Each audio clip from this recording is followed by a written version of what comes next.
కొట్టింది. ఇక కులం పేరుతోటి గజ్వేల్ ఓట్లు అడిగితే ఆడ నోరు చూపించారు.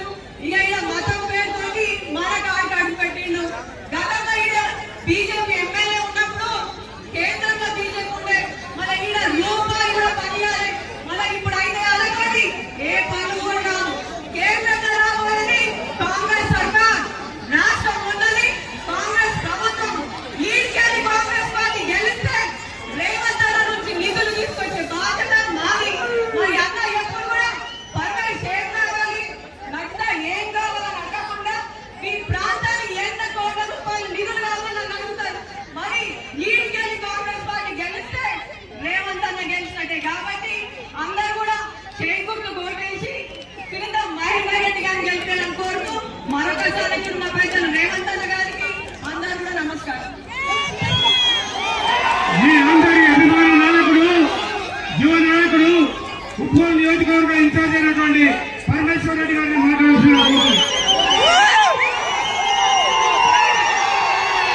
మన ప్రియతమ ముఖ్యమంత్రి రేవంత్ గారికి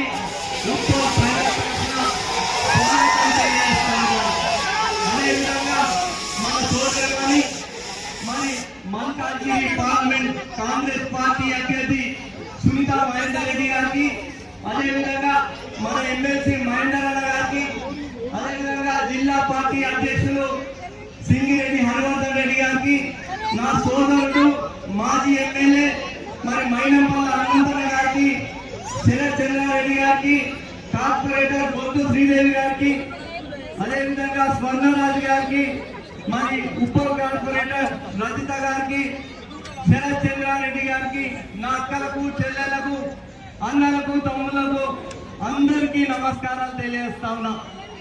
మరి బీఆర్ఎస్ మరి మొన్న బీఆర్ఎస్ ప్రభుత్వం పేదవారికి సరైన వైద్యం అందగా కాటికి కాలు చేస్తే మరి ఈనాడు కాంగ్రెస్ ప్రభుత్వం హయాంలో రాజు ఆరోగ్యశ్రీ పేరుతో 10 లక్షలు కార్పొరేట్ వైద్యాన్ని అందిస్తున్న ఘనత మన ప్రియతమ ముఖ్యమంత్రి రేవంత్ రెడ్డి గారి సందర్భంగా నేను తెలియజేస్తా ఉన్నాను.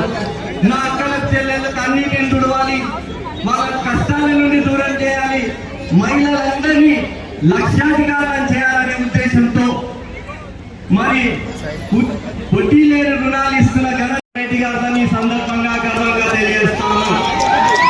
మరి 10 సంవత్సరాల కాలంలో ఉప్పల నియోజకవర్గానికి బీఆర్ఎస్ ప్రభుత్వం హయాంలో మరి సావతి పల్లి ప్రేమను చూపించడం జరిగింది. మరి ఈ ప్రాంతానికి ఎప్పుడు కూడా బీఆర్ఎస్ ప్రభుత్వం నిధులు కేటాయించలేదు. మరి మన అన్న ఎంపీగా ప్రభుత్వ అధికారులతో కొట్లాడి ఆ రోజు ఈ ప్రాంతానికి 100 కోట్ల రూపాయలు తీసుకొచ్చి మరి ఉప్పల్ నియోజకవర్గాన్ని అభివృద్ధి చేయడం జరిగింది. మరి మొన్న మన కాంగ్రెస్ ప్రభుత్వం వచ్చినాక మరి అడగంటే అమ్మాయి నాన్నని పెట్టదు.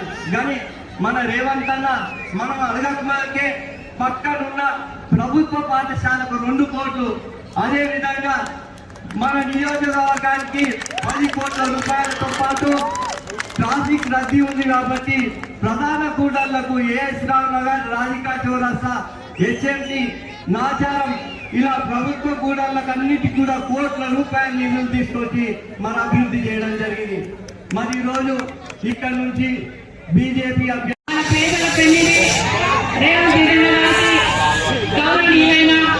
మన మల్కాజ్గిరి ఇన్ఛార్జ్ మైనంపల్లి హనుమంతరావు గారికి, మాజీ మంత్రి ప్రస్తుత ఎమ్మెల్సీ మహేందర్ రెడ్డి గారికి, పరమేశ్వర్ రెడ్డి గారికి, మన మేయర్ కార్పొరేటర్ రజిత గారికి, ఇక్కడున్న హరివర్ధన్ రెడ్డి గారికి, ఇక్కడున్న వైద్య పైన శ్రీదేవి గారికి, పావని గారికి, ఇక్కడున్న ప్రతి ఒక్కరికి, నా కార్యకర్తలందరికీ, నాతోటి మహిళా సోదరులందరికీ, సీనియర్ కాంగ్రెస్ నాయకులకు, ప్రింట్ అండ్ ఎలక్ట్రానిక్ మీడియాకి అందరికీ, నా మహిళా సోదరులందరికీ, నాతోటి ప్రతి ఒక్కరికి అందరికీ నా హృదయపూర్వక నమస్కారాలు. ఈ రోజు ఇంత పెద్ద ఎత్తున బ్రహ్మాండమైన ఈ రోజు ప్రజల ఆదరణ చూస్తుంటే చాలా సంతోషంగా ఉంది. మన రేవంత్ రెడ్డి నిజంగా గతంలో ఎన్నో కష్టాలు పడి ఈ స్టేజ్కి వచ్చిన సంగతి మీకు అందరికీ తెలిసిన సంగతి. మీరు మాత్రం గతంలో ఎంతో కృషి చేసి మన ఎంపీ రేవంత్ రెడ్డి గారిని గెలిపించి నిజంగా ఈరోజు సీఎంగా చూసినాం మనం. కాబట్టి అదే కృషితో నన్ను కూడా గెలిపిస్తే నేను తప్పకుండా మీకు 5 సంవత్సరాలు అండగా ఉంటా. ఆయన నమ్మకాన్ని వమ్ము చేయకుండా ఆయన నన్ను ఇక్కడికి పంపించినందుకు రేవంత్ రెడ్డి అన్న నిజంగా ఆయనకి మనస్ఫూర్తిగా కృతజ్ఞతలు తెలియజేస్తూ మీకు ఎల్లప్పుడూ అండగా ఉంటాం. ఇంకా కంటోన్మెంట్ లో మీటింగ్ ఉంది కాబట్టి మన రేవంత్ రెడ్డి అన్న గారు వెళ్ళాలి. అయినా సరే మన స్కీమ్లు అందాలంటే, మన ఇందిరమ్మ ఇల్లు కావాలి అంటే మన రేవంత్ రెడ్డి అన్న సహకారం ఉండాలి. ముఖ్యంగా మన ఇక్కడ ఈ ప్రాంతం అభివృద్ధి చెందాలంటే రేవంత్ రెడ్డి అన్న గౌరవ ముఖ్యమంత్రి గారి సహకారం ఉండాలి. ఇంకా పెద్ద ఎత్తున ఫండ్స్ తీసుకురావాలి అంటే కేంద్ర ప్రభుత్వం నిధులు కావాలి. కేంద్ర ప్రభుత్వం నిధులు కావాలంటే మన రాహుల్ గాంధీ గారు ప్రైమ్ మినిస్టర్ అవుతున్నారు కాబట్టి తప్పకుండా నేను ఎంపీ అయితే ఇక్కడ తీసుకొస్తా కాబట్టి తప్పకుండా నిధులు మీరు ఇక్కడ తీసుకొచ్చి అభివృద్ధి చేసుకోవచ్చు. కాబట్టి ప్రతి ఒక్కరు దీని మీద ఆధారపడి ప్రతి ఒక్కరు మన కాంగ్రెస్ గుర్తుకి అత్యధిక మెజార్టీ ఇచ్చి గెలిపిస్తే మన రేవంత్ రెడ్డికి గిఫ్ట్ ఇచ్చినట్టు వాళ్ళం అవుతాం. కాబట్టి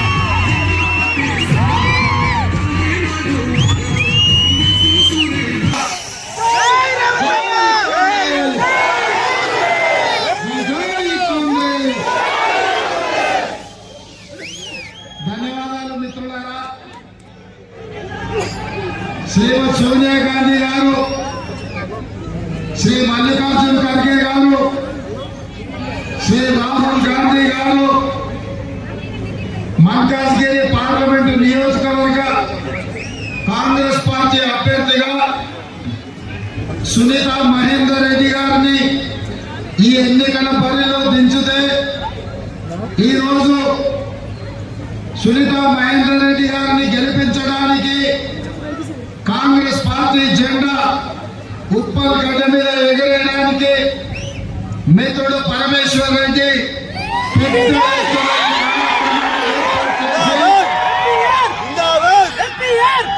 ఈ కార్యక్రమంలో హరివర్ధన్ రెడ్డి గారు, శ్రీదేవి కార్పొరేటర్ గారు, రజిత పరమేశ్వర్ రెడ్డి కార్పొరేటర్ గారు,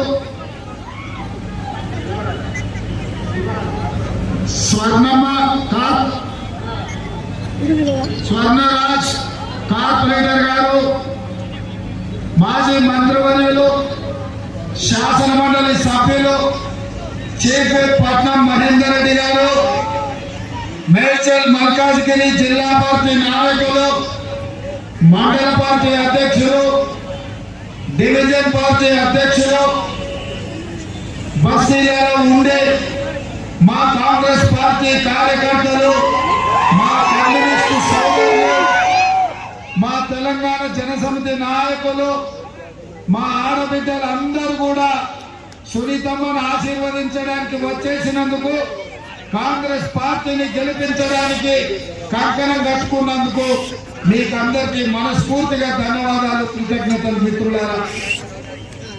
మిత్రులారా, ఈ ఎన్నికలు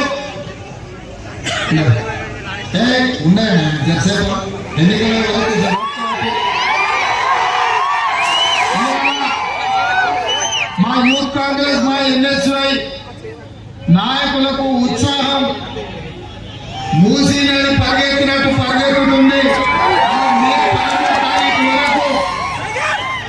ఆ ఉత్సాహాన్ని కొనసాగించాల్సిందిగా కోరుకుంటూ ఇవాళ ఒక్కటే ఆలోచన చేయండి.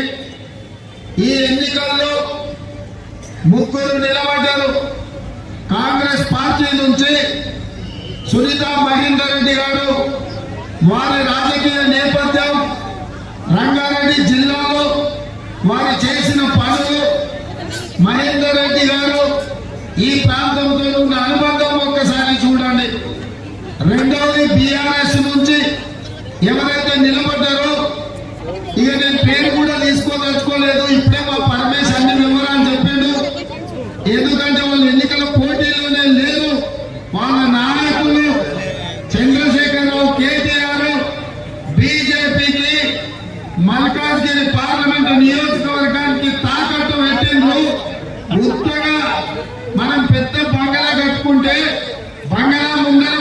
దిష్టి బొమ్మ పెట్టుకుంటాం. అట్లనే ఇవాళ బీఆర్ఎస్ వాళ్ళు ఒక దిష్టి బొమ్మను ముందర పెట్టుకున్నారు తప్ప ఎన్నికల్లో పోటీ చేస్తలేరు. బీఆర్ఎస్ ఎన్నికలలో మనకు అసలు చర్చనే లేదు. ఇక మూడవది బీజేపీ నాయకుడు అంటున్నాడు ఆయననే ఇంద్రుడు, ఆయననే చంద్రుడు, ఆయననే సత్యహరిశ్చంద్రుడు. ఇప్పుడే ఆకాశం నుంచి మూడిపడ్డా నేను నాగార్జునని అర్థమల్లి చేస్తా అని మన మాటలు చెప్తుండు. నేను ఒక మాట అడగదలుచుకున్న ఉప్పల్ ప్రజల తరఫున, అయ్యా ఈటెల రాజేందర్ 2001 నుంచి 2021 వరకు 20 సంవత్సరాలు నువ్వు చంద్రశేఖరరావు గారు ఒకటే కంచంలో తిని ఒకటే మంచంలో వండుకొని ఈ తెలంగాణ విధ్వంసం చేసింది. ఆయన మంది చేసినప్పుడల్లా ఆయన కాపలా కూర్చొని ఆయన సొంత ముచ్చట్లు చెప్పింది. నువ్వు బీఆర్ఎస్ కేసీఆర్ దయతో ఎమ్మెల్యే పోయి కేసీఆర్ దయతో మంత్రి పోయి 2 ఏళ్ల కింద మీకు పంపకాలలో పంచాయతీ వచ్చి నీకెక్కువ నాకు తక్కువ అని మీరు పంచాయతీ పెట్టుకొని విడిపోయారు తప్ప, లేకపోతే నువ్వు ఏదైనా బలహీన వర్గాల కోసమో లేకపోతే మా మాదిగ సోదరుల వర్గీకరణ కోసం ఏబిసిడి వర్గీకరణ కోసమో లేకపోతే మా ముదిరాజ్ సోదరులు బీసీ డి గ్రూపులను వాళ్ళని ఏ గ్రూపులకు మార్చాలనో లేకపోతే మా ఉప్పల్లో మండిగోడలాగా నిలబడ్డే ఫ్లైఓవర్ 5-6 ఏళ్ల నుంచి రోడ్డు వైలనింగ్ జరగక పిల్లలు సైకిల్ మోటార్ల మీద పోతుంటే గుంతలు పడి చచ్చిపోతుంటే ఎన్నోనన్నా నువ్వు చంద్రశేఖరరావును ఈ ఉప్పల్ గురించి ఏమన్నా అడిగినవా? ఇది కాదు 2021లో వర్షాలు వచ్చి వరదలు వచ్చి మా ఉప్పలంతా మూసీలో మునిగితే కనీసం వీళ్ళు ఎత్తున్నారు మునిగిండ్రా, సచ్చిండ్రా, బతికిండ్రా, మునిగిన నీళ్ళలో నుంచి తేలిండ్రా, వాళ్ళకి నీళ్ళలో మునిగిపోయిన టీవీలు కాలిపోయినాయా, ఫ్రిడ్జ్లు పేలిపోయినాయా, ఇళ్ళల్లో వాళ్ళ ఉప్పు పప్పు బెల్లం చింతపండు బియ్యం తడిసిపోతే వాళ్ళు బతికిండ్రా, వాళ్ళకు భోజనం పెట్టాలని ఆలోచన చేసిన వాళ్ళు రాజేందర్ ఎన్నడైనా ఈ పేదల కోసం 10 ఏళ్ళ మంత్రి ఉండవు కదా చంద్రశేఖరరావు మంత్రివర్గంలో ఏ ఒక్క రోజైనా ఈ ఉప్పల్కి ఏం కావాలని ఎక్కడన్నా వచ్చినవా? ఇలా హుజూరాబాద్లో పోయి ఉప్పల్లో వేడి మా కాదుకే నా సొంతం అంటున్నాయి. ఎట్లా సొంతమే? నువ్వు ఏం చేసినావని ఏం తెచ్చినావని చివరికి బీజేపీలకు పోయి కూడా 2 ఏళ్ళు అయిపోయింది. ఈ ఉప్పల్ ఫ్లైఓవర్ ఎందుకు పెండింగ్ ఉందని మోదీని అడిగినవా? నితిన్ గడ్కరీ దగ్గరకు పోయి ఎట్లా చేద్దామని ఆలోచన చేసినవా? మరి ఏం అధికారం ఉంది, ఏం హక్కు ఉంది నీకు ఇక్కడ ఓటు అడగని? కానీ రాజేందర్ నేను అడుగుతున్నా, రాజేందర్ కేసీఆర్ వేరు కాదు, బొమ్మ బొలుసులాగా నానాంటి బొమ్మ అయితే ఇంకొకరు బొలుసు, వీళ్ళిద్దరు కలిసే తెలంగాణని 10 ఏళ్లలో 100 ఏళ్ళకి జరిపోయి విధ్వంసం చేసింది. కేసీఆర్ కాళేశ్వరంలో దోసుకుంటే ఆర్థిక మంత్రిగా నువ్వే కదా సంతకాలు పెట్టి 1000 కోట్ల రూపాయల బిల్లులు ఇచ్చింది. కరోనా సమయంలో పేదలకు మాస్కులు కొనాలంటే, పేదలకు మెడిసిన్ ఇవ్వాలంటే, పేదలకు ఇంజక్షన్స్ ఇవ్వాలంటే వాటిని కూడా సిఎస్ఆర్ ఫండ్స్ కంపెనీలను బెదిరించి 100 కోట్లు సంతోషం కొల్లగొడుతుంటే వైద్య ఆరోగ్య శాఖ మంత్రిగా నువ్వే కదా సంతకాలు పెట్టింది రాజేందర్. ఇవాళ రాష్ట్రంలో కేసీఆర్ కుటుంబం 1,00,000 కోట్ల దోపిడీకి పాల్పడిందంటే నువ్వే కదా దొంగలకు సత్తులు మోసింది రాజేందర్. అప్పుడే మర్చిపోయినవా? ఇవాళ ధరణి ముసుగులో ఔటర్ రింగ్ రోడ్డు చుట్టూతా హైదరాబాద్ నగరంలో వేలాది ఎకరాల భూములను దొరలు ఆక్రమించుకున్నారంటే ఆ దొరల గడీల దగ్గర కాపలా కాల్చింది నువ్వు రాజా రాజేందర్. గద్దెలను ప్రగతి భవన్ ముందర ఎర్ర జెండాకు 4 గంటలు కూర్చోబెట్టే మిట్ట మధ్యాహ్నం ఒక్క రోజైనా గద్దెలను అవమానిస్తావా అని ఎన్నడైనా కేసీఆర్ గద్దించినవా? ఈ మల్కాజ్గిరి ప్రాంత ప్రజల్ని ఆలోచన చేయమంటున్నా. కేటీఆర్ ఎప్పుడన్నా రాజేందర్ను విమర్శించిందా? కొన్ని రాజేందర్ ఎప్పుడన్నా కేటీఆర్ అవినీతి మీద ఫిర్యాదు చేసిందా? దోపిడీకి పాల్పడిందా కేటీఆర్ కదా? జన్వాడలో 25 ఎకరాల పామోదు 1000 కోట్లతో గట్టుకున్నది కేటీఆర్ కదా? గట్వల్లో 1000 ఎకరాల పామోదు చంద్రశేఖరరావుకు ఉంది కదా? ఈ అవినీతి మీద ఈటల రాజేందర్ ఎప్పుడన్నా నరేంద్ర మోడీకి ఫిర్యాదు చేసిందా? అమిత్ షా దగ్గరకు పోయి చర్యలు తీసుకోమన్నాడా? మరి మీ ఇద్దరిది పొద్దుట బంధం శ్రీకట్ల ఒప్పందం మీరిద్దరు కలిసే కదా మొత్తం దోపిడీ చేసింది. ఇవాళ వచ్చి ఆయన సహాయంకు వస్తుండు. 100 రోజుల్లో రేవంత్ రెడ్డి ఏం చేయలేదండి. నేను అడగదలుచుకున్న చంద్రశేఖరరావు, నేను అడగదలుచుకున్న ఆయన దోస్తు ఈటల రాజేందర్ను 10 ఏళ్ళు మీరు గాడులను రాసిందా? 10 ఏళ్ళు కొనవలు కట్టలేదు. మా ఉప్పాల పేదోళ్ళని ఆడుకోలేదు. 100 రోజుల్లో నేను ధైర్యంగా చెప్తున్నా. ఇవాళ 100 రోజుల్లో అధికారం చేపట్టిన 48 గంటల్లోనే ఆడబిడ్డలకు ఆర్టీసీ బస్సులో ఉచిత ప్రయాణం ఇచ్చిన 35 కోట్ల ఆడబిడ్డలు ఇవాళ ఆర్టీసీ బస్సులో ఉచిత ప్రయాణం చేసి ఇవాళ 40 లక్షల కుటుంబాలు 500 రూపాయలకే సిలిండర్ తీసుకుంటున్నారు. ఇవాళ దాదాపు 50 లక్షల కుటుంబాలు 200 యూనిట్ల వరకు జీరో బిల్లు ద్వారా ఒక్క పైసా కట్టకుండా ఇవాళ ఉచిత కరెంటు పొందుతున్నారు. 20 లక్షల కుటుంబాలు రాజీవ్ ఆరోగ్యశ్రీ పథకం ద్వారా ఈ రోజు 10 లక్షల రూపాయలు వాళ్ళు లబ్ధి పొందుతున్నారు. అదే విధంగా పేదవాడి ఆత్మ గౌరవం 4,50,000 ఇందిరమ్మ ఇల్లు 22,500 కోట్లతోటి ఇవాళ వాళ్ళకి ఇళ్లను మంజూరు చేస్తాం. ఇదే కాదు 3 నెలల్లో 30,000 మంది నిరుద్యోగ యువకులకు ఉద్యోగ అవకాశాలు ఎంపీ స్టేడియంలో వాళ్ళ కుటుంబాలందరినీ పిలిపించి వాళ్ళ తల్లిదండ్రుల సమక్షంలో వాళ్ళ పిల్లలకు ఉద్యోగ నియామకాలు చేపట్టిన ఇలా బీసీ జనాభా లెక్కలేసి బీసీలు ఎంతమంది ఉన్నారు వాళ్ళకి అంత రిజర్వేషన్ ఇవ్వాలి, బీసీలు ఎంతమంది ఉన్నారు వాళ్ళకి అన్ని నిధులు ఇవ్వాలి అని ఇవాళ వాళ్ళ జనాభా లెక్కగట్టమని మంత్రివర్గంలో ఆమోదించి అసెంబ్లీలో పాస్ చేసి ఇవాళ నిధులు కేటాయించిన. ఇవన్నీ నీకు అనిపిస్తలేమో రాజేందర్? ఇవాళ రాజేందర్ గారిని ఒకటే మాట్లాడగలుగుతున్నా. ఇవాళ బలహీన వర్గాల రిజర్వేషన్లు పెంచాలంటున్నాం. కానీ నరేంద్ర మోడీ రాజ్యాంగాన్ని మార్చి ఎస్సీ ఎస్టీ బీసీ రిజర్వేషన్లు రద్దు చేస్తా అంటున్నాడు. నువ్వు బీసీల రిజర్వేషన్లు, ఎస్సీల రిజర్వేషన్లు, ఎస్టీల రిజర్వేషన్లు రద్దు చేసి నరేంద్ర మోడీ దిక్కుంటావా? ఇలా ఎస్సీ ఎస్టీ బీసీ రిజర్వేషన్లు పెంచాలని కాంగ్రెస్ వైపుంటావా? నువ్వు చెప్పు రాజేంద్ర. ఇవాళ నువ్వు నీ పదవి తప్ప, నీ పైసలు తప్ప, నీ పర్పతి తప్ప తెలంగాణ ప్రజలు నీకు అంటారు రాజేందర్. అందుకే మిత్రులారా, ఈ రాజేందర్ ఎవరో కాదు. అంగి మార్చుండొచ్చు, రంగు మార్చుండొచ్చు, వేషం మార్చుండొచ్చు, ఊరు మార్చుండొచ్చు, కానీ ఏ వేషంలో వచ్చినా, ఏ రూపంలో వచ్చినా, ఎన్ని బైరూపు వేషాలు వేసినా మా ఉప్పల్ ప్రజలు గుర్తుపడతారు. దూరంగా ఉండగానే చూడంగానే గుర్తుపడతారు. అందుకే మిత్రులారా, ఇవాళ కాంగ్రెస్ పార్టీకి అండగా నిలబడండి. మీ ప్రాంతాన్ని అభివృద్ధి చేసే బాధ్యత నాది. మన తమ్ముడు పరమేశ్వర్ ఎమ్మెల్యే గెలిపించుంటే మీ సమస్యల మీద అసెంబ్లీలో మాట్లాడేటోడు, మా దగ్గరికి సమస్యలు తీసుకొచ్చేది. కానీ ఇలా దురదృష్టవశాత్తు మన అసెంబ్లీలో గెలవలేదు. అందుకే ఈసారి సునీతమ్మని ఎంపీగా గెలిపించండి. మీ ఉప్పల్ సమస్యలు తీసుకొచ్చి ఈ రాష్ట్రంలో 10 ఏళ్ళు మన ఇందిరమ్మ రాజ్యం ఉంటుంది, పేద ప్రజా పాలన ఉంటుంది. 10 ఏళ్ళు మీ ప్రాంతాన్ని అర్థంలో అభివృద్ధి చేసే బాధ్యత కాంగ్రెస్ పార్టీ తీసుకుంటుంది, మిమ్మల్ని అందరినీ ఆదుకుంటుంది.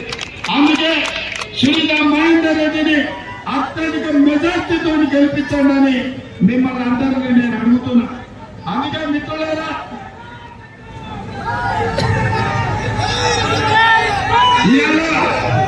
బీజేపీ అంటున్నారు మోడీ గ్యారంటీ అని. నేను అంటున్నా మోడీ గ్యారంటీ వారంటీ అయిపోయింది. మోడీ ఏమైంది?